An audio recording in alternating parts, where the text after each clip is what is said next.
we're running. Oh, see, it's so scary already. It's so scary already? It is. Welcome to the Rodger.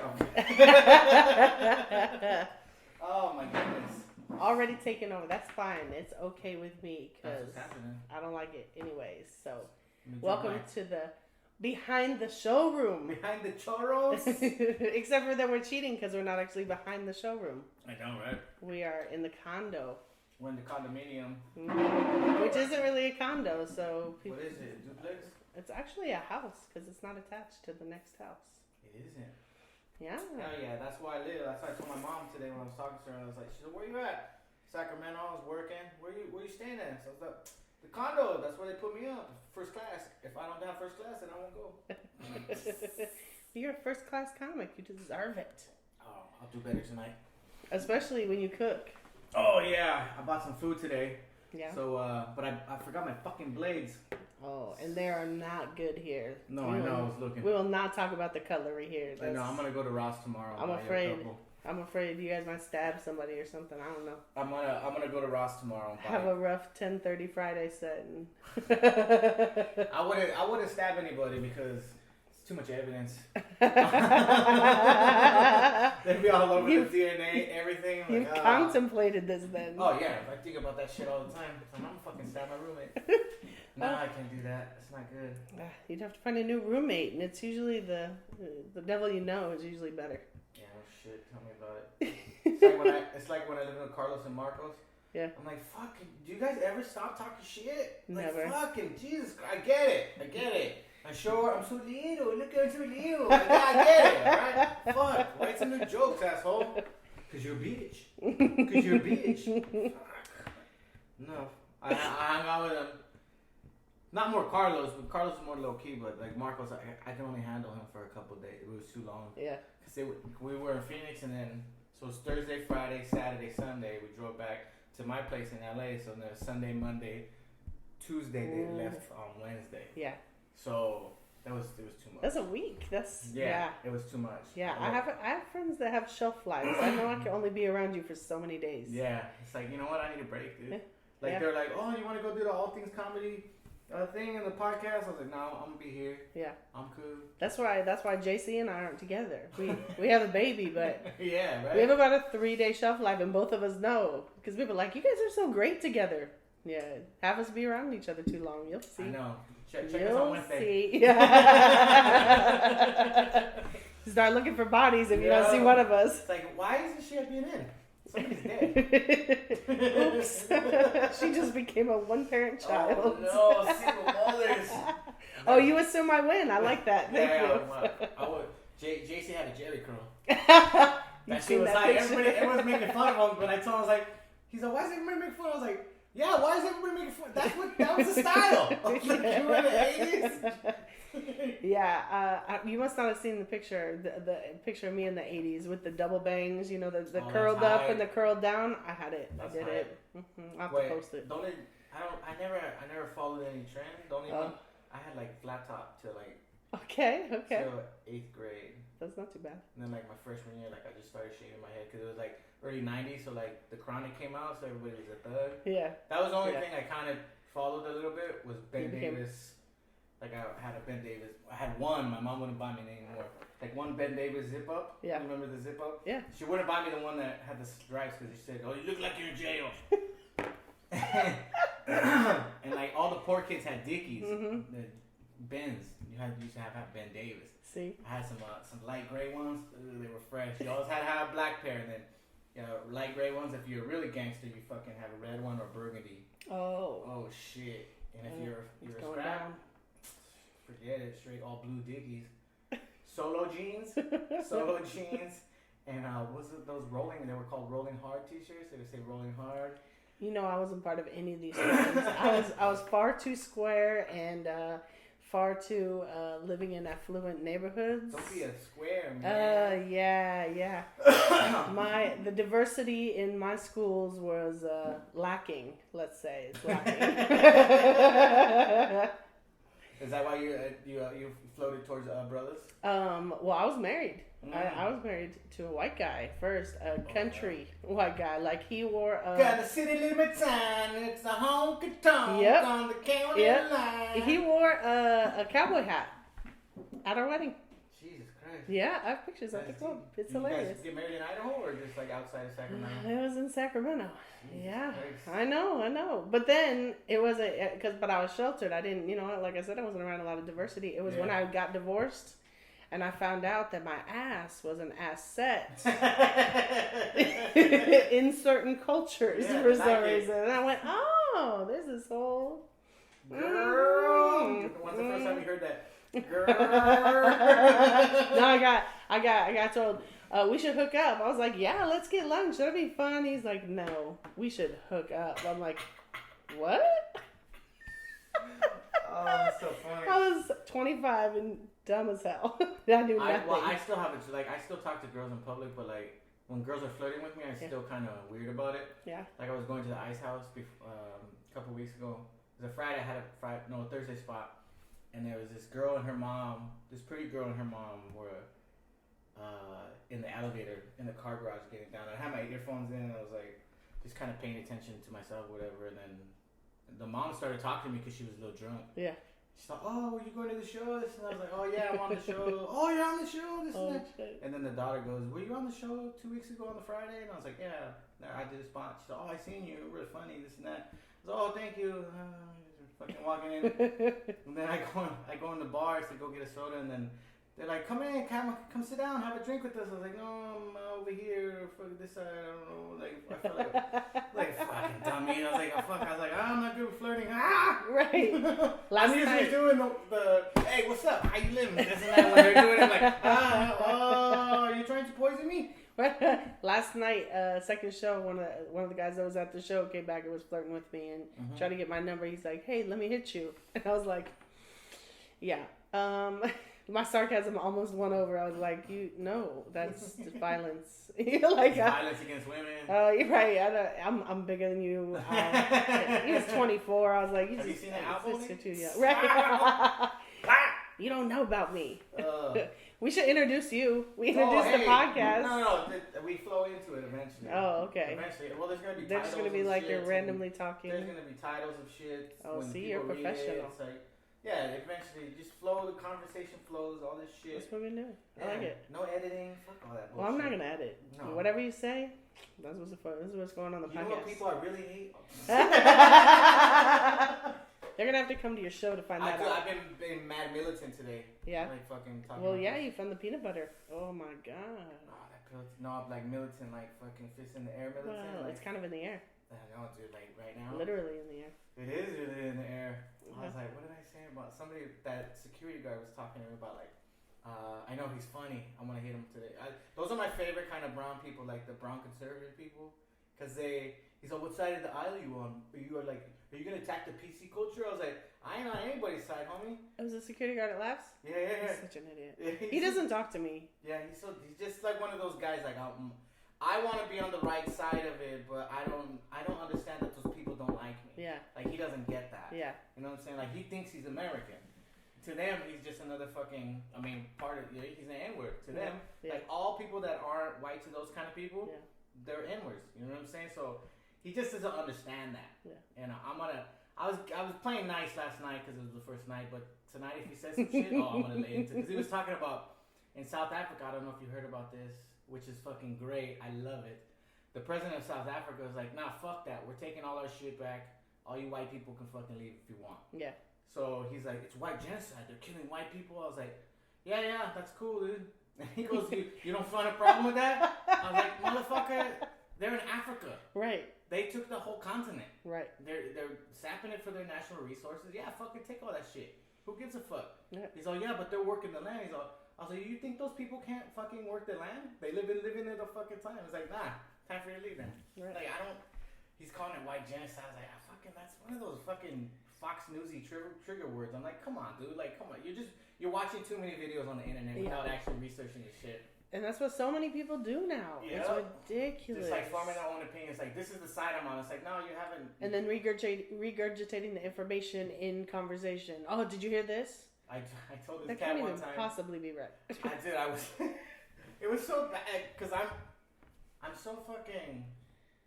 I'm not like a lefty or a righty or whatever. I'm just like fucking information. Have the correct information. Yeah. And this guy was like spouting off this shit about, oh, this is this and this is that. And I kind of leaned back on my table. I was like, yeah, man, I listened to that podcast too. I just put back to what the fuck I was doing. Yeah. Such an asshole. No, that's what they do. So that's I don't know. I just been fucking mad. So I put on Twitter today. I was like, so I hear that South Africa is taking the land back and they're calling it white genocide. I was like, well, because they call them Afrikaners. Okay. Yeah. So I was like, good run, Afrikaners. I was like, payback's a bitch, ain't it? Like fist in the air, fucking hashtag Nelson Mandela, hashtag Winnie Mandela. Nice. It's like, because people look at me and they think I'm just some dummy.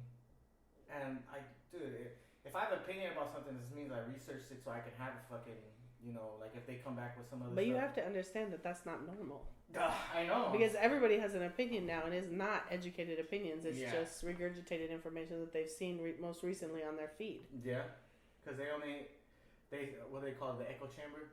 They only have the people that agree with them or people that... Right. Because I have a lot of those, like people will friend me and then I'll start what they consider fucking lefty snowflake shit. And I'm like, no, dude, you can't just fucking kill people. It's not nice. Right. You know what I'm saying? Yeah. Yeah, well, fucking Obama did this. I was like, who are you? I don't even know you, dude. Yeah. Like, I'm passing out cards at shows and like people random, hey, be my friend. They think I'm some fucking, I equate it to like when Patton Oswalt, when he was on the King of Queens, he tells this story like, so like he would go out and after the show would wrap, he would go out and do stand-up, and then people would be like, oh, the guy from King of Queens is here, and then he would start talking about all this dark shit and all the shit he talks about, and he would walk half the room because everybody thought he was the King of Queens guy. Yeah.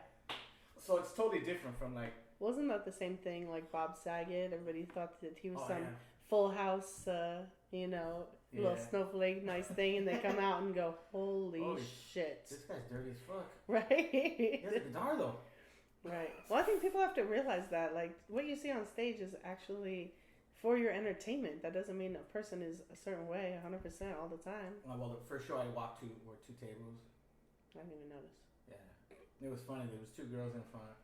And I said something about, we were talking about cisgender, cisgender, non-binary. It's called cisgender, faux gender, non-binary. I don't want to say entity. That's a fucking ghost, but you know what I'm saying. Non-binary, whatever the fuck. Yeah. And I was just like, I said the thing about like, hey, just don't yell at me if I use the wrong gender-specific pronoun. Just tell me, hey, this is what I go by. Yeah. And I'll say, cool. Yeah. That's it. And then after that, I kind of turned my back and they just left their drinks on the table and bounced. Wow, really? It was two younger girls, and I was like, don't leave, it's gonna get better. They didn't even turn around like it wasn't funny to them. And I was like, and even last night on the Late Show, I said something about Hillary. Oh yeah, I was in there for that one. And I said, that's why Hillary lost. And some lady goes, oh, that's terrible. I was like, what? Why? I was like, that bitch has a body count. Right. Like, she's literally the fucking crookedest person in the whole wide world. Yeah. You think Trump's better? I was like, that guy's a fucking cartoon character. Like, he's not a fucking real... He's a fucking... This is a 4-year tax break. He's a fucking dumb as a brick.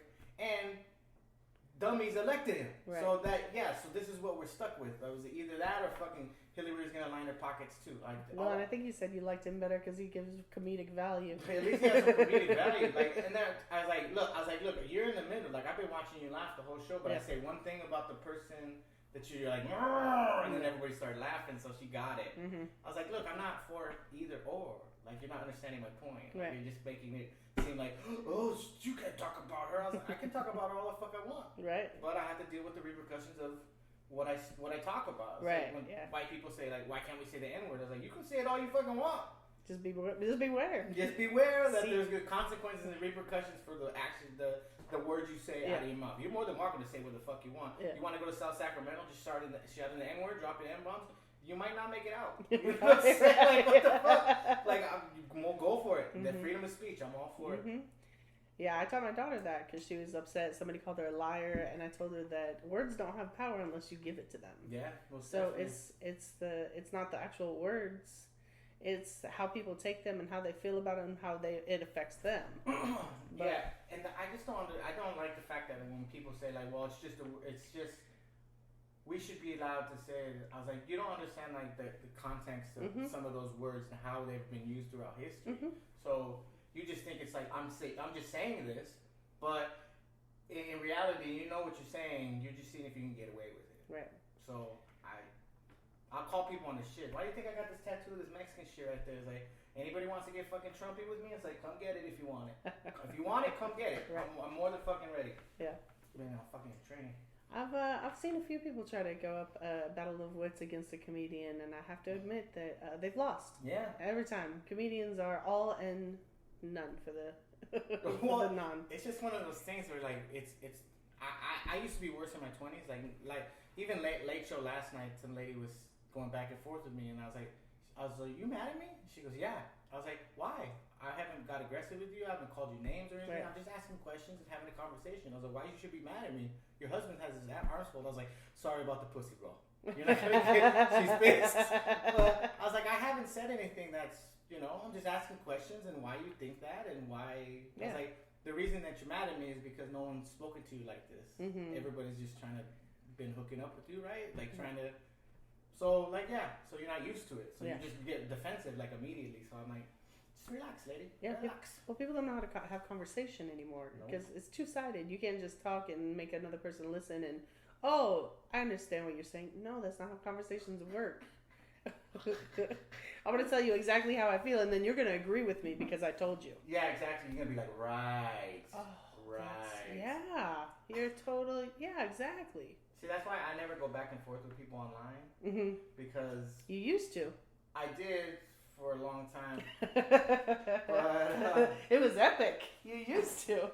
I just because it would get to the point where it's like, where's this going? Like, do you want to fucking meet me somewhere? Like, what is this? What's happening right now? Yeah. I still might get into it with somebody on fucking next weekend. Ooh, I'm ready for it. I'm gonna get ready. I'm fucking eating my raw eggs and everything. Oh, jeez. Raw eggs. Oh, good lord. Anyways, let's start getting off politics for a second. Okay. I'm gonna talk enough of it. I'm gonna walk somebody tonight. Is this your goal? Oh, God. And then Skip's going to be there just fucking with his Merca hat on. Right? Probably. He's funny. He makes me laugh. How long were you in that lifestyle? How have you been working well, I emceed that New Year's with Butch and Carlos. Was that 3 years ago? I moved that was to the 2013. Yeah, I guess. It might have been. I don't know exactly. Yeah, it was around that time because I was in the Bay. I moved 2009, 2010-ish, and I was living there. Yeah, and then I was here. I had like 2013, 2014. Because you were rooming with Carlos and Marcos. Yeah, when they used to live at that walk-up. Yeah. That was like right around the corner from the club. Yeah. And then I was bouncing back and forth here and then Seattle, here in Seattle, and then LA, Seattle, but recently, but yeah. And then I think you had me host one more time. No, you had me middle. You bumped me up in the middle. And I middled for fucking Luke. Luke Francis. Luke Ashlock. Have some respect. Whatever. For that fucking I still have to text him when I book him and be like, which name am I supposed to use? I think I have the wrong name saved in my phone, and then his headshots are saved as a different name, so then I get confused and I'm like, which one? Yeah. So I don't know. And then I middled for somebody else. Yeah. And then you told me, it's like, I can't middle you anymore. I'll have to bump you up. I was like, yeah, right, I got promoted. But it was worth the wait. Yeah. I mean, that's what cats, they want to jump too fast. Yeah. It's like, here's the thing, they get mad because they feel sometimes that people that they're better than are getting ahead of them. Yeah. So they're like, why am I not doing, why is he featuring? Why is she featuring? Why is, like when you start, like, you want to be part of the club, I get it.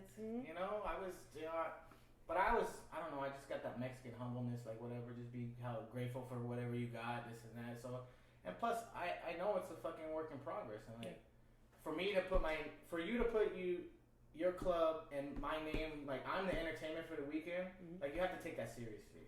Like people pay money, this place. I always tell club owners, like, look, it's your joint.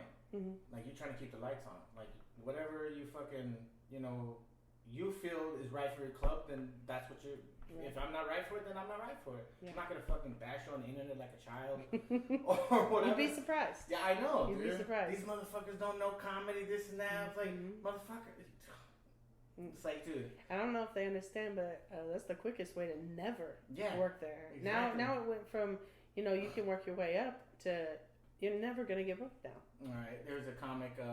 I mean, we're cool and everything, but we're not like homies.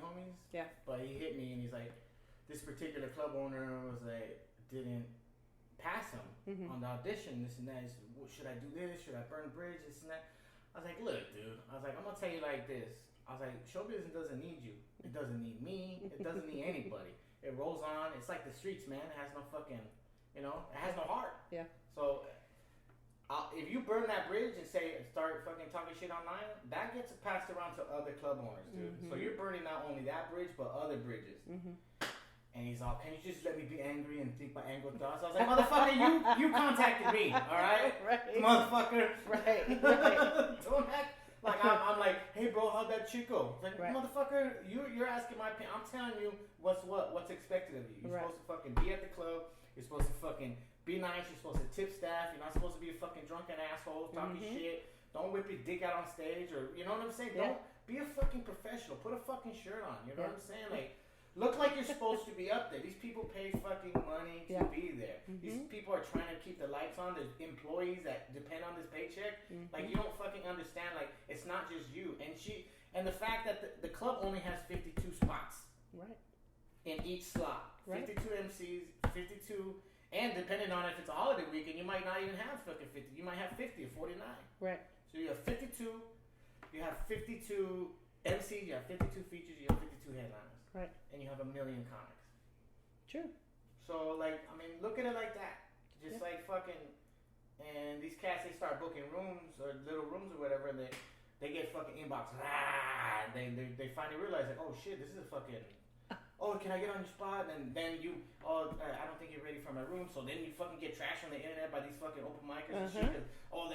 They can't put me in this spot. I was like, it's a whole thing. So like, I stopped getting into it. Like, I don't go back and forth on the boards anymore. Like, I mean, it's a lose-lose game. Yeah. I mean, certain people that I don't like, I mean, I'll bust the chops. I don't really give a fuck. Right. If they want to come get it, they can come get it. But that's just for your entertainment. Well, yeah. Plus, it's just like that fucking caveman in me every once in a while. Yeah, I saw, I want to say it was Carlos that posted something. It might not have been, but, it was somebody who was just starting a room, and they posted on a board. Yeah. It was like, I'm just opening a room. If you're interested in performing, send me a clip. And I'd text that comic, and I said, you don't know what you just did. And they responded, a day or so later, and they went, oh my God. I said, yeah. Now, you have a quarterly showcase. Now multiply that by how many weeks? What he should have did. Welcome to my life. Yeah. What he should have did was hit up people he knows, put on the best shows he can, like the first 5 shows, and then like, hey, start fucking fishing around with those people. Well, he won't have to fish around because you put on fire shows like that and they come to you. Yeah, exactly. It's immediately. Word gets around faster than a barbershop. Yeah. In comedy. It's like, oh, who who has a fire-ass room? It's like, oh, you did that room? Well, yeah. Yeah. It's fucking... It's the locker room. So was it Carlos that got you in it last? Carlos and Butch? Because you were working with them? Or did you come and showcase? I think Carlos did. Yeah. Because you were cold headlining them for the New Year's. That was the New Year's that they had the shooting. I know. Okay. I know. I just didn't mention it. Thanks, Rodger. I'm gonna relive that again. Well, you're having fucking protests all over town today. Fucking those assholes. But I have a good perspective. And we're still killing it. So I have a good perspective joke about it because I didn't try to trash anybody, but I still made it funny, which is like, hey, can't we just have like after 7 and before 2? I know. Can we have a fucking time frame? Just not during rush hour. Can we just not during? I'm down with I'm down. Fucking. Yeah. I wanted to say kill Whitey, but it's like. But I'm power to the people. Like I'm down with the government. Fuck the Illuminati. All that shit. Right. Like, can we just not fucking not too. Well, I liked how you made it funny too. You said, "Cause I have to go home, and now my bitch wants to know where I'm at," and you're like, "Where the fuck are you stuck in that protest traffic?" No, you were at the other bitch's house. Yeah, oh, shit. That was the whole thing. Yeah, I like how you spun it. So, but that's what you have to do. You have to make it entertaining still. Well, and then plus, like that's the stuff I like talking about. Mm-hmm. Like. People don't understand, like, oh, why you keep your politics out of my house. Like, it's not, it's what's going on. Right. Like, you don't understand. Like, I'm not on a side. Right. You're making assumptions of me because you're disagreeing with what I'm saying right now. But, like, I'm presenting facts to you. Yeah. You know what I'm saying? Like, it's just, like I said, that stuff about the Philippines. Oh, yeah. They were ruled by the Spanish for 500 years, and every once in a while a Filipino will come up to me. I appreciate that. I was like, that's factual history. Like if you don't appreciate it, go to Spain and tell them that shit. All right? Right. I didn't do any of that stuff. I'm just reporting what's going on in history. Okay. Right. So don't fucking look at me like that. So is that how you would define your comedy style? Your observing report? I definitely don't have a style because fucking. I do talk about poop, and I'm very juvenile. I was talking about, I gotta record the sets tonight as a robot pussy. Oh, yes. Because I had some bits in there that and the pieces I never done before, but it was kind of like just the one I have to lean into it because I have to lean into the joke because I was like, when I say it either pops hard or it's just like, oh. Because I'll ask it, because I'll be like, you bitches better shape up, stop fucking running your mouth. Yeah. And 9 times out of 10 it gets a big pop. Yeah. I was like, you motherfuckers just start getting replaced. And I always point to some dude with this lady, hey, would you fuck a robot? Fuck no, I wouldn't fuck a robot. I was like, you have to say that shit because your lady's right. Yeah, so, yeah. Just something that I have in my tool chest. Yeah. I would define it, I don't know, like, it's very observant, it's very, because I'm not the smartest person in the world, like Like, I can't read very well. I have a slight case of dyslexia, self-diagnosed. So, of course. But I can't, it takes me a while to comprehend things. I have to read them a couple times. And sometimes, like, I used to read magazines from the back. Not, like, I would just flip through them from the back. I don't know why. Okay. And, but I'm a very intelligent person. Like, I can learn things and retain knowledge and be semi-coherent in the conversation. But it's just one of those things where, like, people look at me and they're just like, you're supposed to talk about that Mexican shit. Like, when I have an all-Mexican audience. Oh, yeah. I'll start talking about politics fucking big time. It's fucking hilarious. Yeah. Like, why is this guy making crazy noises? He's not fluffy. I think people underestimate how intelligent you have to be to do comedy. Yeah, exactly. You can't, I mean, it's just getting up there making balloon animals and stuff. There's actual words that have to be formed into bits, which come into sets, which have transitions, and there's like a whole... science to it. There's a whole thing where the people like have to like wordplay, like those guys that use wordplay or I don't have too many callbacks and shit. I was gonna say you did something with wordplay yesterday because you were all proud about it. Oh no, when I said the Beastie Boys, the Mexicans are like the Beastie Boys, they're very crafty. Yes, yeah. And not a lot of people get it. Right, because you have to know Beastie Boys. But I just thank you for getting that joke. I think it's very intelligent that I wrote that. It's just one of those things, like a dummy, like I say it, because when I thought of it, I just started laughing. Yeah. Like Mexicans are like the Beastie Boys, they're crafty.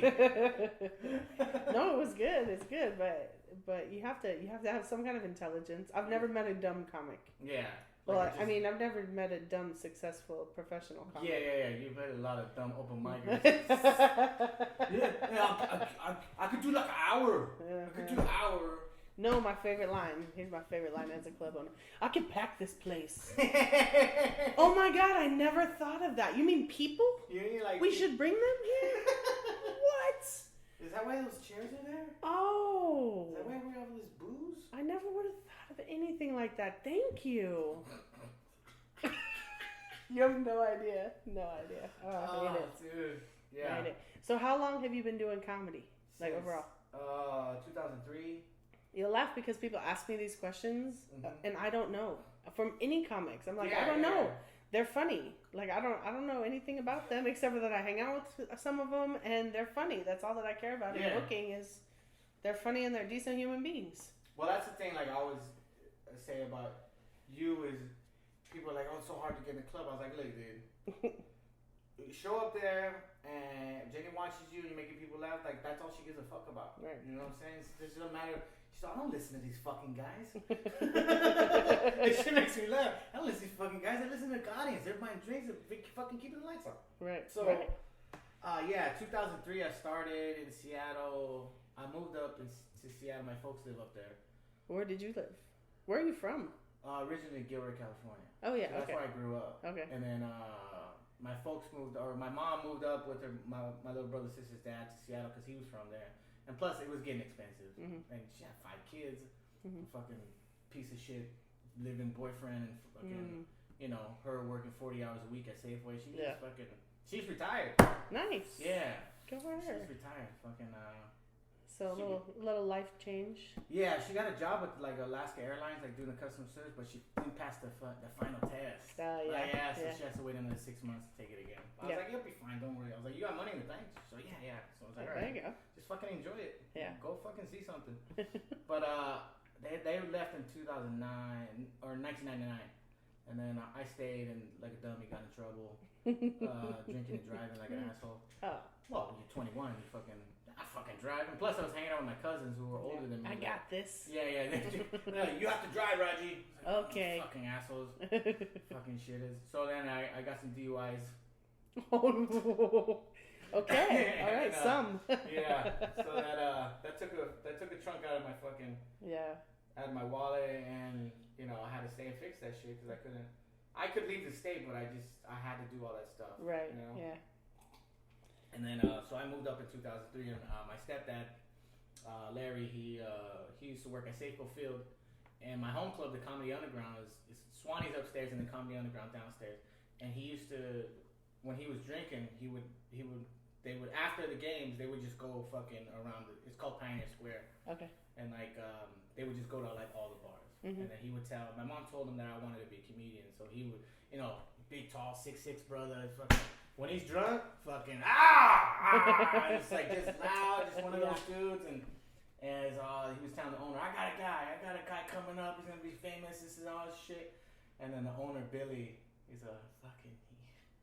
They call him Dracula, man, because that motherfucker just drinks all day. Like Chivas Regal on the rocks, and maybe a beer or two, but Chivas Regal on the rock. Smoking non-filter cigarettes. Oh, Jesus. This motherfucker's like 75. Okay. And he laughs like this. Tell him to come down, that fucking asshole. I'm dead serious.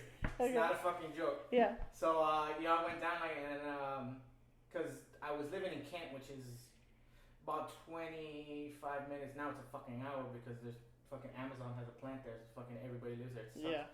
But it was like a 25-minute bus ride. So I would have to ride the 150 from Kent. And I got a job at FX McRoy's, which is right across the street from Safeco Field. Okay. And the Seahawks Stadium, which is right around the corner from my home club. Oh, okay. So I would take the bus every day. I'd work all night till around 10. And then I'd just go hang out at the club. Yeah. And I would the first night I went in there, I hadn't had a job yet. So I just kind of, Pop told me like, hey, that's what happened. I'll open mic, so check the schedule. So like I went up.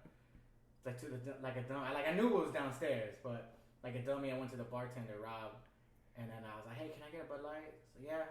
So we were talking. I was like, "What's going on downstairs?" Like a stupid, like fucking fishing for information. And he's all, "It's comedy down there. Yeah, we want to go watch." I was like, "Yeah, that's cool, man." He's like, "Yeah, just tell Rob the bartender send you down there to let you sit down there and you can order drinks down there too." Okay.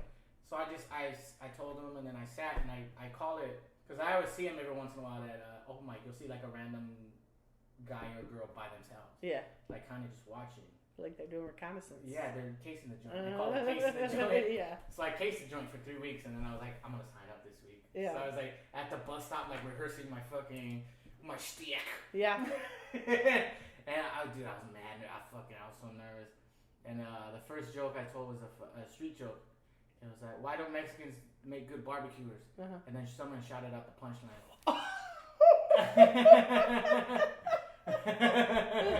Oh, that's funny. And the punchline is because the beans and rice fall through the grill. And I was like, oh, thank you, asshole. We got a fucking Rhodes Scholar in the audience. Like, immediately in my head. So then I just went into my script and then my mom and pop were there. Yeah. And then they were just like so excited. Oh, you were really good. I was like, fuck, I don't remember. Yeah. Like, I remember I had a joke about Trojan Magnum condoms. Yeah. And it was like, why did they put Trojan on the side? They should just put Hefty. Because you have to roll that shit out like a garbage bag. This isn't a bad joke for you first time, but I'm just saying, like, fucking. Right. Yeah, and then 6 months I just bombed. Like, fucking every night. Yeah. Every night, fucking just 6 nights a week. Because I was around the corner. Mm-hmm. You know? And then the manager, Carl, bless his heart. I love that guy to end the time. I love him. He's such a fucking sweetheart. Mm-hmm. And Ron Reed, Carl Romanhoven and Ron Reed were the managers at that time. And they told me, hey, you know, you could come watch the shows on the weekend. Yeah. So they would just, and that at that time, in the early 2000s, that place was packed every fucking night. Yeah. You know, like on the weekends, like you would have the, you know, the late show sold out, or where you have to stand in the back or by the bathroom and shit like that. So I would just watch all these guys that came through, like Jim Short, Kyle Cease, who was a Seattle guy at the time. Now he's a fucking, what is he? He's like a fucking guru. Fucking cult leader or some shit. Okay. Who else used to go there? Joshua Wolf used to go there. He's a Seattle guy. I used to watch the local dude, Brad Upton, who's still doing it, who's a fucking animal. He opens up for Johnny Mathis. Kermit Apio, who goes on the road with Byron Reedy sometimes, like when he's in the Northwest. Yeah. Ty Barnett was the first guy that I ever seen on TV. Yeah. In person. Yeah. Because he was on Star Search. Okay. That year. Yeah. And I was watching Star Search, and I was at the comic part, so I saw him, and then he went into the club on the Random Tuesday. Yeah. And I was like, I seen that guy on TV. The TV guy. It's the TV guy. So he totally geeked out. I was like, holy shit, that guy was on TV. It's just like, here, there was no people there. Yeah. Like on a Tuesday, there was like 7 people. I was like, that guy was on TV the other day, now there's no people. Don't they know he was on TV the other day? So Ty, my guy Tony Daniel, who's still up there. Harold Gomez, who the fuck else? Craig Gass at the time was big. Not so much now, and I don't like him. Yeah. But let's see. Who else? Fucking. I mean, just all these guys. John Fox used to go there. He used to be friends with Billy, like they were homies. Yeah. Like they were really good friends. And fucking. I remember these guys went to a gig. Somebody drove him to like his. At the Underground, you used to have a Wednesday at some random place, then you had Thursday, Friday, Saturday at the club, and then you had Sunday on Bellingham. Okay. So he was doing the Wednesday, and he was in some fucking place like Bonnie Lake, which is fucking deep, like an hour and a half, 2 hours away from Seattle. Yeah. And him and Billy came back shit-faced drunk, dude. Me, Tony Daniel, and Travis Simmons, and there was a white kid. The fuck was this? I think it was Joe Henry, but it might have been Daniel Carroll. But anyways, they were sitting there just listening to the road stories from this fucking guy, and he goes, he was telling us his story about, he was at Richard Pryor's house, and Richard Pryor was allegedly fucking Connie Chung, because she was like a reporter in fucking in LA or whatever. He goes, I walked by Richard's room, and door was open, Richard was naked, Connie's all sprayed eagle in there. He's all, hey John, you want a piece of this? And I looked at that as the biggest bush I ever seen in my life. If I went down on her, it'd be like eating sushi off the barbershop floor. I've never heard anything so funny in my fucking life. Oh my god. Tony Daniel and Travis Simmons are black dudes, so they're doing the black dudes running around shit. Yeah. I'm fucking dying on the floor. Fucking other white cat dude. I could not stop laughing. Yeah. It was the funniest shit I ever heard in my life. I got the visual with that. Yeah, dude. That's why I say allegedly. Yeah. Allegedly. Sorry, Maury. I apologize. But yeah, since then, like, I moved to the Bay Area in 2009. Mm-hmm. Got into some clubs around here, and then I still go fishing in Alaska. Like, I started doing that in 2013. Yeah, this will be my 5th season. So, like, I did a half, like a month on 2013, like 2014, 15, 16, 17. Yeah, and then. Nice. So, this is my last year. Yeah? Yeah. Why? That's it. Done. I got too many irons in the fire right now. Okay, I guess. You know what I'm saying? Like, but you know, I love Alaska. My heart is in Alaska. I love that place. I wish I could pack you some fish. I'm gonna get an extra box this year. Send it to the club. Oh my god. It's fucking huge. It's like it's a 50-pound box of fish. Oh my god. I just talked to Mom today. I was like, how much fish you guys have? Yeah. Because I gave her both boxes this year. Yeah. Last year I sent it to my homie. Yeah. But this year I just gave Mom because it was shipping shit, and then he owed me money. I was like, it's too much fucking effort. He still has a fridge full of fish anyways. Dude. Well, and if you haven't been to Alaska, you don't understand the size of the fish in Alaska. Like the fish here, yeah, is there's no comparison. Even crab. Holy. We went last summer. Friend David and I went to Alaska. Took Jalen up there. And David, the candy guy. That's Darren. David is my best friend up in Portland that I'm actually leaving to go visit today. But we went and got king crab in Juneau, and I have a picture, and the crab leg is as long as his arm. Like the picture is just like that. It's like that is crab. Not all this break this little tiny crab apart at like Joe's Crab Shack and whatever and Red Lobster. All this work for nothing. Yeah, no shit. That's a pileo. Yeah. So they call it snow, but it's a pileo crab. Yeah. That one. One of the guys on my boat, Barkley, he goes crabbing. Like after we do it last year. Oh, that poor guy. Fucking whole season.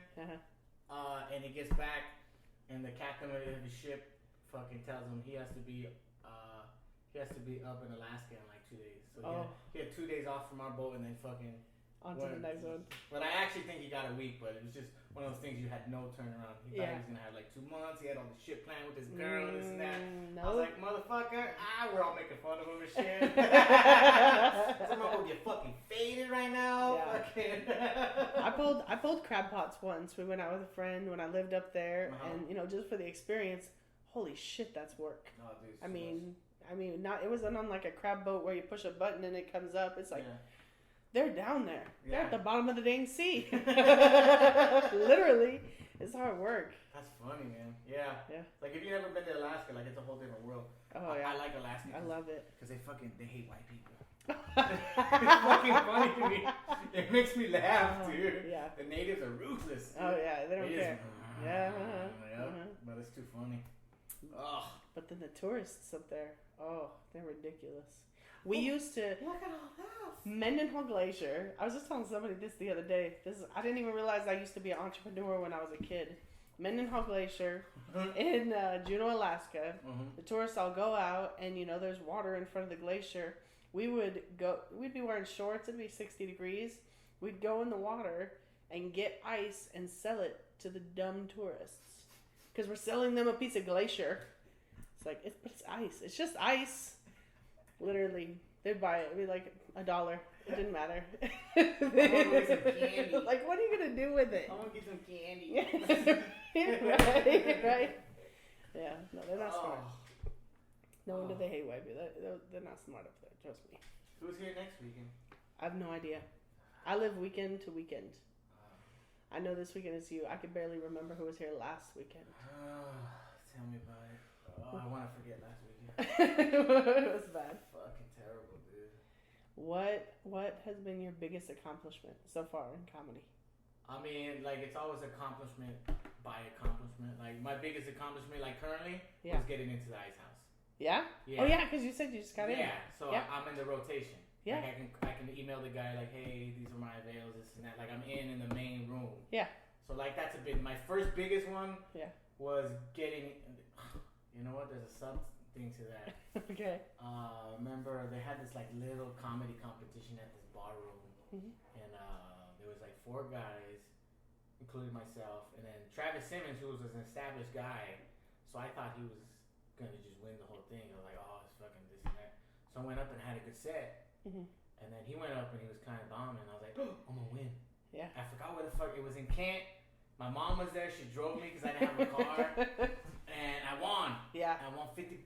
Nice. $50. Nice. I was fucking, this is the best thing ever. That first place. I was like, yeah. Fucking.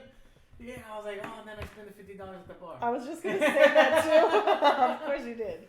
The first, like, major one was getting into the Seattle comedy competition. Yeah. Because it took me 2 auditions to get in. Yeah. So on my third one, Ron Reed, who produces the show, along with now Peter Gray does it as well. Ron said, "You're in this year."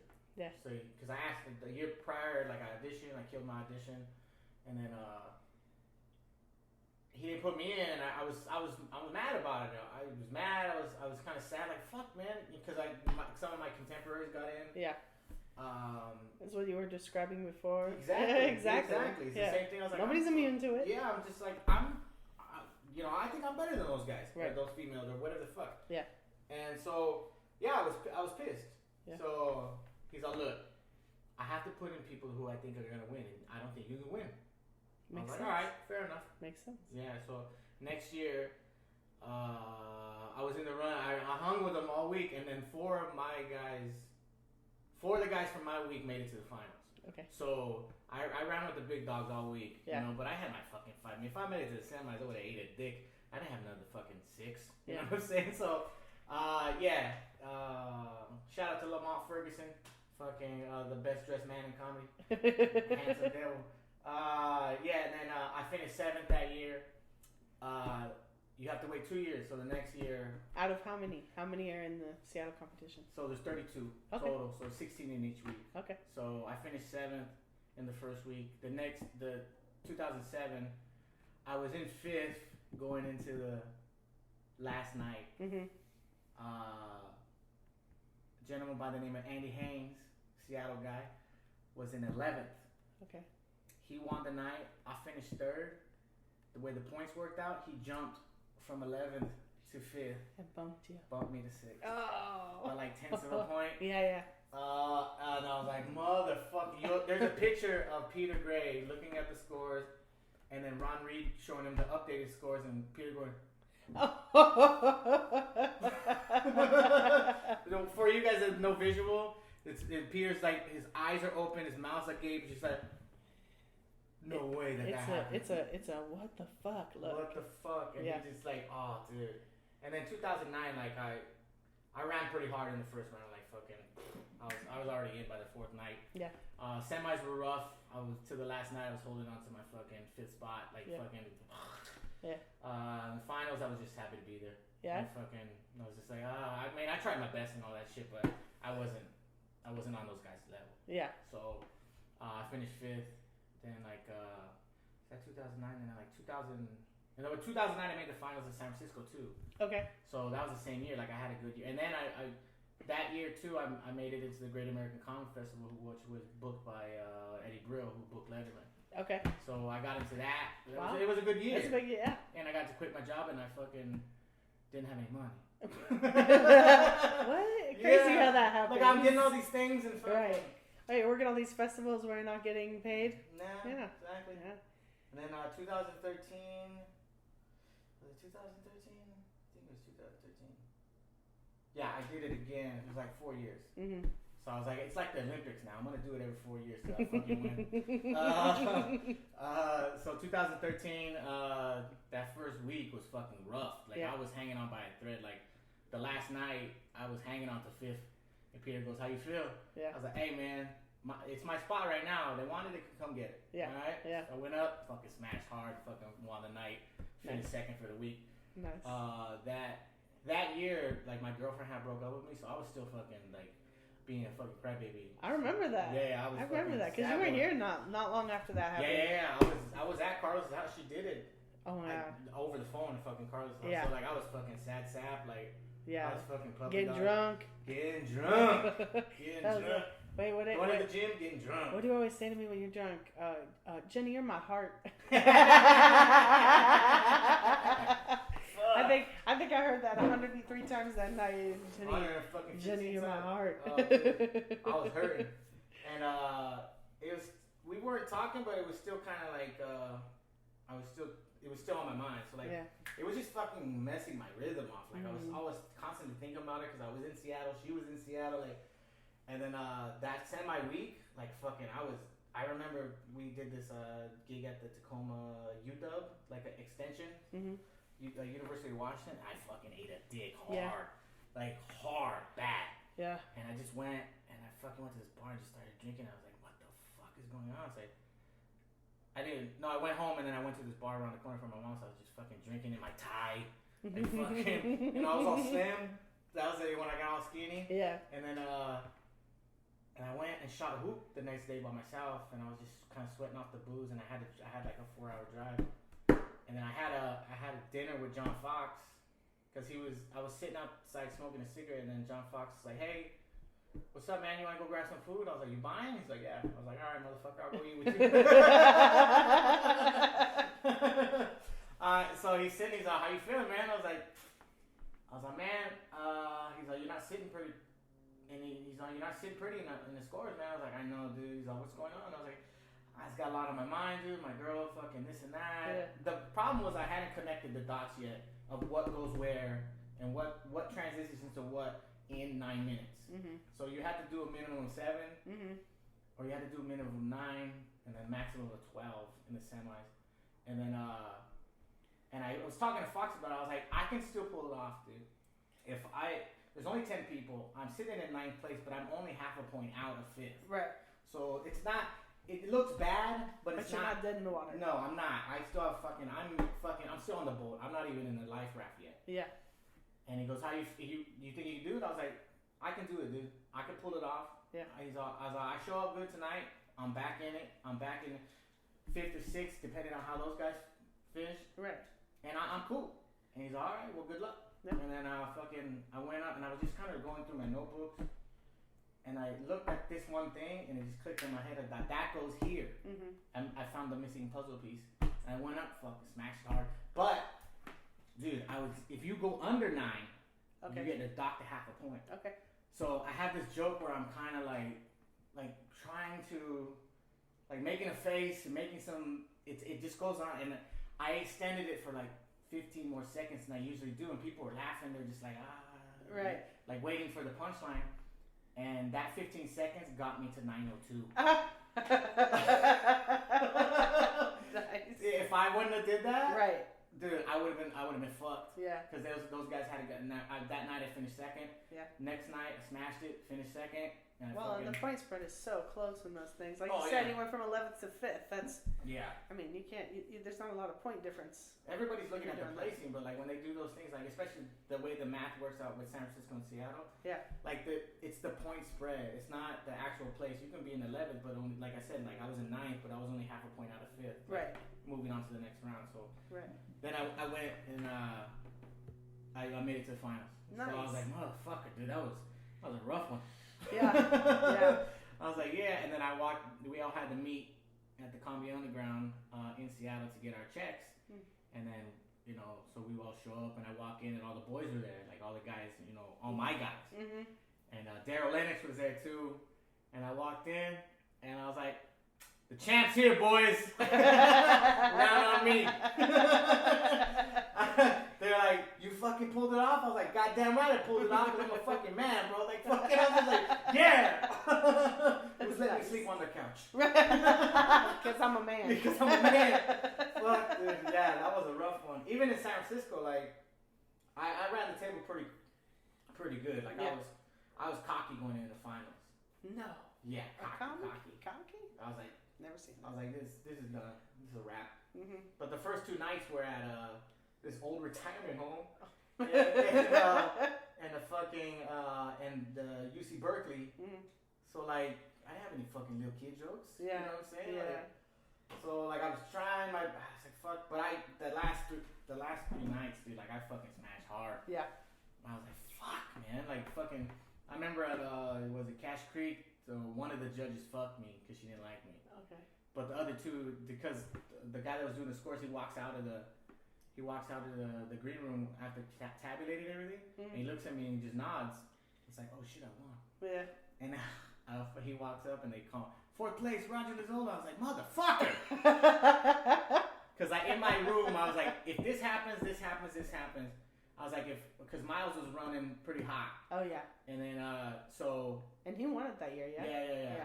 So I was like, if Miles, I forgot the calculation in my head, but I was like, if he goes up first and I go up 3rd, he places low. That would be his drop score because he had 2 11s. Yeah. And no, there was only 4 9s.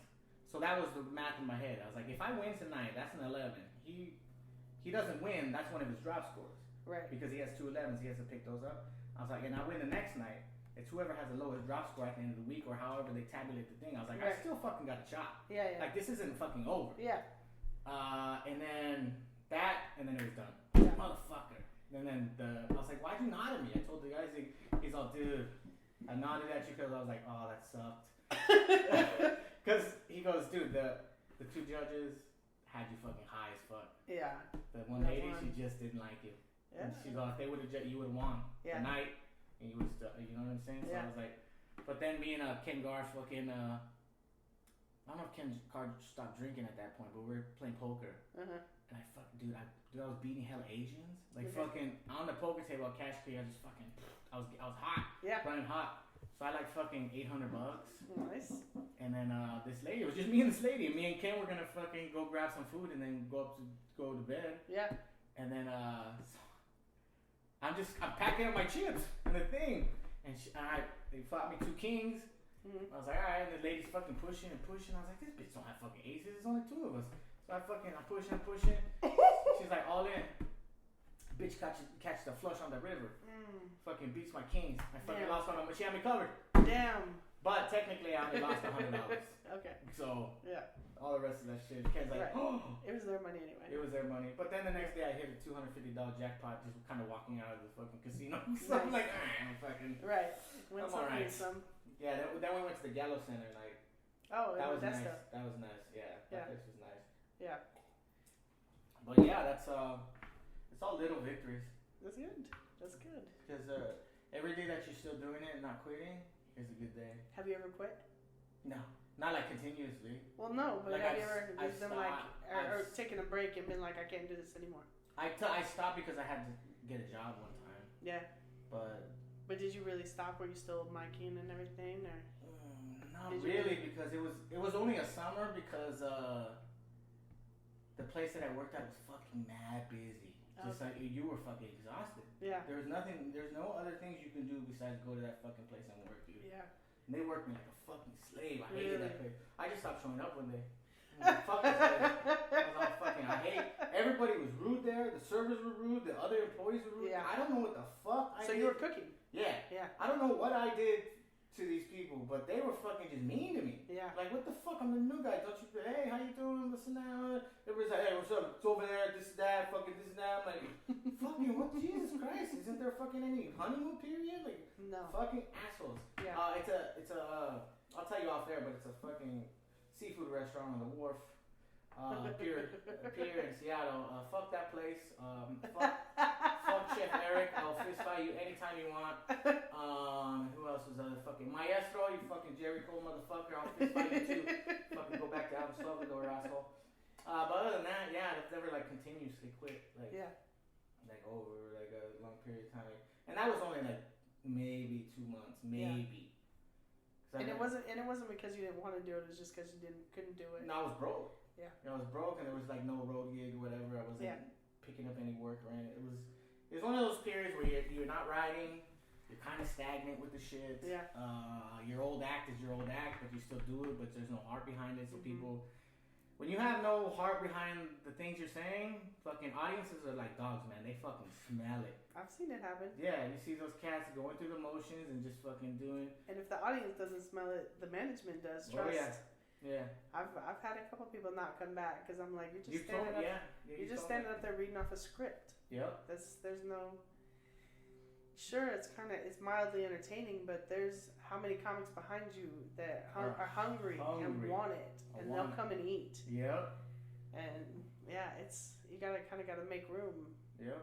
And like you said, there's 52 weeks a year. If you're not bringing your A game.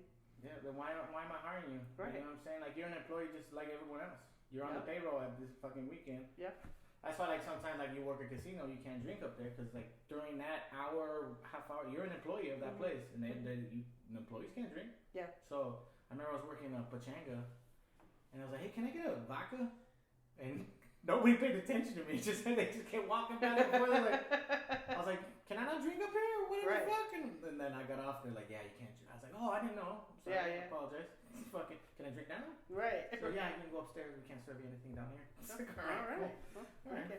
I'm gonna go sell my t-shirts. Yeah. Right. That's too funny. What? How do you define success in comedy? Well, for yourself. Oh, What would you consider making it? Like quitting. Well, like you want the big dream or the little dream? The big dream is fucking buy mama house and fucking all that bullshit. The little dream is not giving up your integrity, still being a man. Mm-hmm. I mean, not sucking any dicks like physically or literally. You know what I'm saying? Like figuratively or literally. Yeah. Keeping your integrity. Mm-hmm. Not bowing down to people. Sticking up for yourself. Mm-hmm. Like, look, I get it. I'm sure people would think I have fucking a complex and shit like that, but it's like, no, dude. Like, in this business, like, people think they can fucking talk to you any way you want. And so I had to tell a cat one time, I was like, yo, dude, this isn't the fucking internet, bro. Right. Like, you need to talk to me with some fucking respect, dude. I don't fucking know you like that, dude. You know what I'm saying? Like, you don't have no fucking right to talk to me like that. You're in the wrong right now, and if you keep fucking talking to me like that, you're gonna see what's gonna happen, dude. Yeah. And people are like, oh, you think you're some sort of tough guy? It's like, no, dude, you have to stick up for yourself. Like, at first, like, I get it. You know what I'm saying? Like, you're trying to make your way in this shit. And I'm not saying I'm any sort of, like, big, famous motherfucker, but, dude, being a man and being integrity, like, that's what, like, female comics, sometimes they stick up for themselves. They're like, oh, she's a bitch. You can't fucking worship different. I was like, no, motherfucker, you're being an asshole. Oh, yeah. That's why she's being that way, because you're being a piece of shit to her. You know what I'm saying? Like, you can't treat people like that just because you have a position of power and shit like that. Yeah, well, I don't know if you know, but I'm mean. Yeah. And intimidating. Yeah. Yeah. Because you're a big lady and a fucking, you know what I'm saying? Like, it's just like, Right. And because I don't deal with BS. I'm like, if you have a question, ask the question, but don't. I'll give you the answer whether you like it or not. Like I'm saying, I don't have time to sit here while you pussyfoot around and try to figure out what you're trying to say. Yeah. Say it. So that's the little goal is just keeping like creatively creating things. I gotta talk to you about next year about this shit. Okay. I got some stuff planned. Just not being a cartoon character. What I mean by that is fucking being Mexican bandito guy. Yeah. You know what I'm saying? Like, look, if that's your thing, that's your thing. I'm not knocking it. I'm not fucking disrespecting the way you fucking make a living. You know what I'm saying? I'm not trying to get in your pockets or any shit like that. But on the same token, like I'm taking a different road with that shit because you know who? There's a guy, Harvey Condabolu. He moved to Seattle. He had a job as like an immigrant rights activist or some shit like that. Okay. Which is he's still involved in all that shit like that. And he did the kind of comedy that I like watching, which was very intelligent. It was very like poking at white people, but without kind of not going overboard like saying you're the fucking devil and all this shit. But like it was smart. It was fucking smart, and I was like, you can do that and still be funny. Yeah. You know what I'm saying? Like absolutely. You could make a point. And the first joke I ever did like that was I used to have this joke about Mexicans being part rapists. Okay. Because we're part Spanish. The Spanish came over, raped the Indians, made Mexicans. And I was like, they raped everybody. Yeah. Raped all the islands, Puerto Rico, Dominican, Mexico, South America. Or Central America, South America. I was like, well, except for Brazil. Because they showed up and the Portuguese were like, nah, we already got this motherfucker. To try Belize, I don't think anybody's raped them yet. So, like, they're one of those things where, like, the things that happen in history can be funny, or the things that are going on in the world can be made light of without being preachy or soapboxy. Yes. You know, I've seen comics, like, they have a good point, but on the same token, it's like, dude, you have to throw some funny in there somewhere. Right. Dude. You can't just be like, they're the devil, this is the way it should be, blah.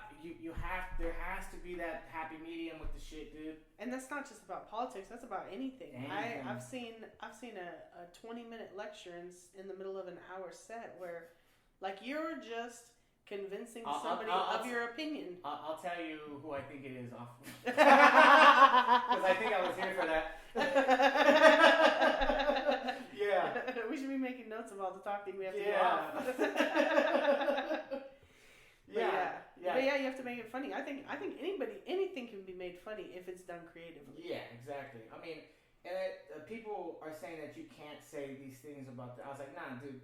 stand-up comedy is the last bastion of free speech, man. Absolutely. So for you to say that I can't say something about it, or you get offended, like I told that lady last night, like, hey, everything was funny until I said something about the thing you like, right?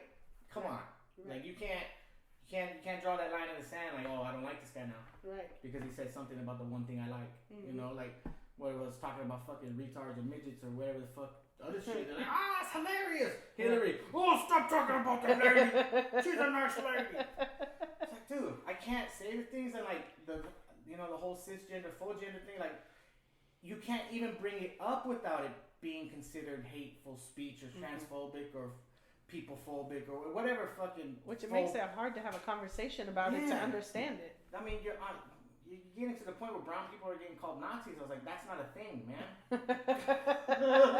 Historically. Yeah, I was like, fuck, if you put it in context, man, like, no, you're actually wrong with what you're saying. I was like, why can't I talk about, like, what, all this stuff can be, I was like, you're arguing with the wrong person. I'm an ally. Yeah. I'm down with all that shit. I'll put on a dress. I don't give a fuck what anybody says about me. You know what I'm saying? Like, I'm down with everybody's rights. I'm going to see you in heels at the next Women's March. I can't go to the Lady March. I have to joke about the male feminists at the Lady March. Fucking scumbag assholes. But yeah, that's the little victories are just keeping my integrity and being able to be creative to the point where I'm satisfied with the act. I'm satisfied with what direction it's going, and that I'm actually saying something up there that's not fucking, hey, Mexicans, low riders, that's crazy. Right. So yeah, dude. So that's the ultimate goal is just to not have a job and then keep my integrity and not do no gay shit for some shit in Hollywood. That's pretty much it. So you're getting there.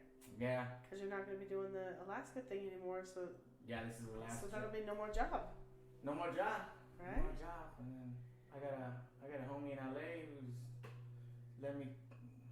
I'm good. Nice. I'm good. Nice. I'm good, man. So. And you have, and we know it won't be by sucking dick because that's not included in your drink. No. I know I'm holding this microphone kind of close and shit. It's just for aesthetic's sake for the actual podcast. But yeah, just even we went to go play poker, me and Jay. Yeah. And our other homie was he's all some agents and managers there. It's like, hey man, you ain't taking me to some fucking gay ass Hollywood dick sucking party, are you? And he's like, nah, we're just playing poker. I was like, I'm telling you right now, you would fucking, I'll bounce, call over. Anybody touches me, I ain't fucking sucking no dick for no roll. So you have something big coming. You keep alluding to it. Oh no, I just got a bunch of irons in the fire. Something's gonna hit. Okay. Something's gonna hit. Okay. Like I got some weirdo shit that's going on. Like nice. Where I got a good crew of people, and then I got the guy who's doing my editing and my filming on my cooking show is like, he's a fucking go-getter, man. Like he literally has too many things going on. Yeah. But he's just so fucking like, he's all, dude, if one of us hits, dude, it's fucking, you know what I'm saying? Like, he's all, dude, we'll all everything's gonna happen. I was like, fuck it, yeah. It's good to have those people around. It motivates you. Well, and plus, like, because I see people in LA where it wears on them, man. And plus, like, if you're in some sort of roommate situation, like, who was talking about this? Joe Rogan and somebody else. That if one person hits and then the rest of the roommates are like, why the fuck is this guy getting something or this girl's getting something, or you know what I'm saying? Like it wears on you down there. Like it's very hustle oriented, and if you're broke and you're constantly working, you're not doing what you want to do. You move down there for a reason, but you're so poor that all you're doing is fucking Ubering and waiting tables and shit like that. Like you get bitter like quickly, and I see how people quit. So like. There was a female comic in the Bay Area. She's asking me about like all this stuff, and I was like, before anything, you need $5,000. Like you need $5,000 to move down there.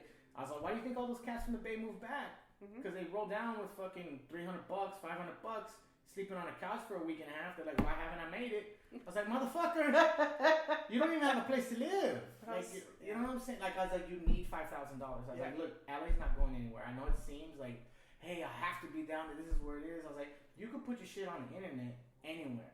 You know what I'm saying? Like, so yeah, it's good to be down there, but on the same token, it's not a 100% necessity anymore. I think it depends on what your goal is in comedy. If your goal is to get into, I don't know, acting or movies or you know, do something there, then I guess you got to go to LA to do that, to be seen, whatever.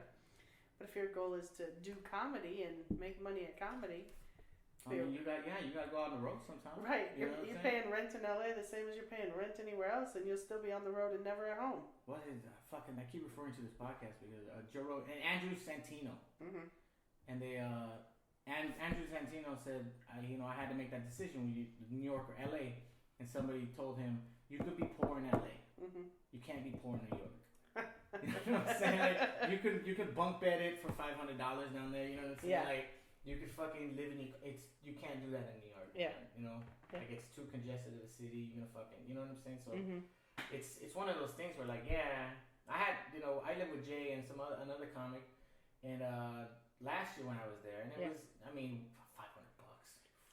For a 3-bedroom apartment that was pretty fucking decent size. Yeah. We're out in Hawthorne, South Central area, but like, come on, it was. People were like, oh, it's a bad neighborhood. I was like, motherfucker, this isn't the 80s. Right. They got fucking SpaceX down the street. There's white people walking at night. Like, dude, this isn't the fucking hood anymore. Right. This isn't colors. Right. Ice-T's not on the corner rapping and shit. Like, it's a different kind of LA. Like, than, I mean, if you're looking for trouble, you'll find it. Of course. Yeah. That's anywhere. Yeah, if you're gangbang the fuck up, me mugging heads and shit like that, of course you're gonna find the shit. But like, if you're just a regular person, like, I mean, come on, man. Just act like a human. Yep. A real person. Yeah. That's all you gotta do. Yeah. Cool. Well, it's hour 10.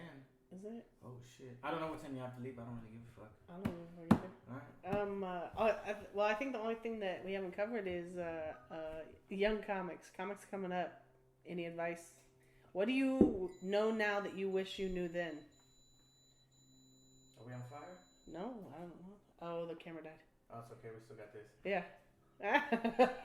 Plug that shit in. Well, now I know it's only gonna last an hour. Yeah, right. I don't really have advice. It's just one of those things. Like we said it throughout the thing. Like this business doesn't need you, man, and you need to understand. Like, look, I'm not saying get out of your comfort level, all right? I'm not saying that. I'm not like but buy a fucking shirt. Don't fucking walk on stage at a new club with a fuck you t-shirt and have a bad attitude. Like, hang out every once in a while. Watch a show. Like, if you're a comic in a city and you're in at a club or, you're around the scene, you can watch the shows. Yep. Watch these guys do an hour, man. Yep. You don't understand, like, how many shows I fucking just sat at the Comedy Underground and fucking watched. Even when I wasn't on the show, I would just hang out. Yeah. Hang out, with the boys. Or even when I had no friends, I'm just like, hey... Or, hey, I seen you last week. My name's Rod.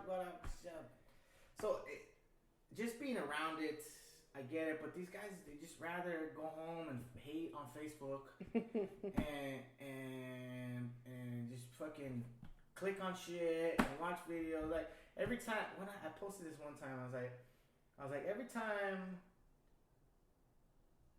a comic posts about binge watching a show on Netflix is the same amount of times I'm gonna hear the same joke at the club.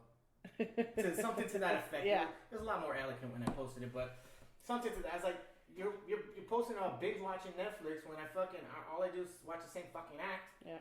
Every time I know why I'm watching the same fucking act. You know what I'm saying? So it's just one of those things. Like, dude, fucking take it seriously. Like there was a one guy MC at the Improv. They have this thing called the lab work. And people go fuck around. Yeah. Like they get up and they fuck around. The booker's there watching. Yeah. And the MC goes, look, I'm not gonna do any time, guys. Oh Jesus. I'm not gonna do any time, but I'm just gonna let you guys know. Fucking take this seriously. Like I'm tired of you guys fucking around up here. Come up here with some fucking jokes. The booker's watching. What the fuck is the matter with you? First comic of the night. I was like, tell him, because it drives me crazy. Like, dude. You go to the store and these fucking guys they get up on potluck, it's so fucking hard. Hundreds of comics sign up, and these fucking guys they go up and they go, hey, where you guys from? Where you guys from? It's like, motherfucker, you got 3 minutes in the fucking original room. Right. Fucking take advantage. My homie Mitch Burrow, he fucking went up. I didn't get up that night, but I watched him, and he went up, boom, got him with a flat, boom in the middle, boom ended with the laugh, got off, boom. Yeah. He was the fourth guy, the first one to break him. And he left because he had to go to work, but I texted him, I was like, dude, that's how you go up and rock 3 minutes. You know what I'm saying? Like, you guys fucking take this shit for granted, dude. Right. Like, this business doesn't fucking need you, and it fucking drives me crazy. But it shouldn't, because, I mean, they're going to fall off, and that's more spots for me. it doesn't make it any less annoying. Because you saw we have a new sign in the green room. Yeah. That basically says repeatedly, be on time, be respectful, respect the light, be nice, be a good human being, take it seriously. Do your best. Yes. So this is 8 years I finally had to put that up because I would get annoyed because I'm like, why don't they know this? And then I was like, okay, fine, I'll tell you. But now, when you don't know this, fuck you very much. I can't anymore. I've written it down. Yeah, the rules are there now in writing. I don't know how it works. Well, it's just a lot of people. It's like this. I call it arrogance. Like, but it's mostly like I'm supposed to be here. I deserve to be here. Why isn't this already given to me? I don't need to work hard for it. Yeah. It's like this is a fucking hard thing to do, man. Like creatively, stress on your personal life, your relationships with people, hanging out at the clubs all hours, especially if you're married, you know what I'm saying, or have a long-term girlfriend, like, and you start comedy after the fact that you know what I'm saying? Like, this is it's a fucking 24-hour, 7 days a week kind of thing, and if you're not down with it, it's not going to be down with you. Right, for sure. So that's the only, like, thing I would say to anybody who wants to start. It's like, you got to be 100%. It's like, I equate it to like pimping. I think pimping is a despicable fucking thing, but it fascinates me. Yeah. But I equate it to that because you can't be a fucking 25% pimp. Right. You have to be on them bitches 100% of the day, 7 days a week. Hey, bitch, no, you don't get a day out, bitch. You know why? Because it's 3 in the morning. I need my fucking money. That's what I need. That's comedy right there. Yeah. You need to be on it 100%. Yeah. Like, bitch, be on my cheese. That's what I'm saying. Bitch, you out of pocket. Stop looking at me like that. Yeah. Bitch, you reckless eyeballer. Love him. That's good advice. It's real. Yeah, take it seriously and don't be an asshole. Buy a drink, tip, be nice to staff. Try not to fuck everything.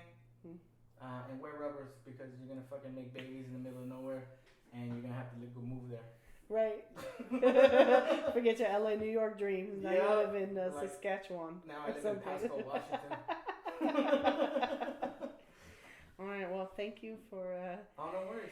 For being one of my guinea pigs and taking the time and all of that. We did. I was a guinea pig for Stephen Fury. He's having a comedy store Madden tournament. Oh yeah. Where we play Madden, talk shit to each other, and then he commentates in it. Nice. It's a fucking great idea, dude. I was like, how long have you been trying to do this? He's like, this is my baby right here. Nice. I was like, dude. So I was like, that was the second game. I played the security guard from the movie Equalizer. With Denzel Washington. Okay. Yeah, because I remember because my grandma only has like 3 DVDs and that was one of them. And I kept looking at her and I was like, "Hey man, are you the dude from fucking Security Dude?" And he's like, "Yeah, that was me." I was like, "I knew that was fucking you." Hilarious. That's funny. So yeah, no worries. Like this was fun. I was looking forward to it. Thank you. I know you made it easy. Oh yeah. Well, it's just us talking. I know. I told you, don't fucking worry about all that bullshit. I know. Easy to say from a person who talks professionally. Well, 9 times out of 10, you know the motherfuckers that are coming through. So it's just like, That's you know what I'm saying? That's like, true. just think of it that way. So we're going to sign off because Jenny's got to go to Portland because she's a hippie and I'm going to grow fucking hair under her armpits. Ooh, yeah, at least for a week. All right, bye-bye. Bye.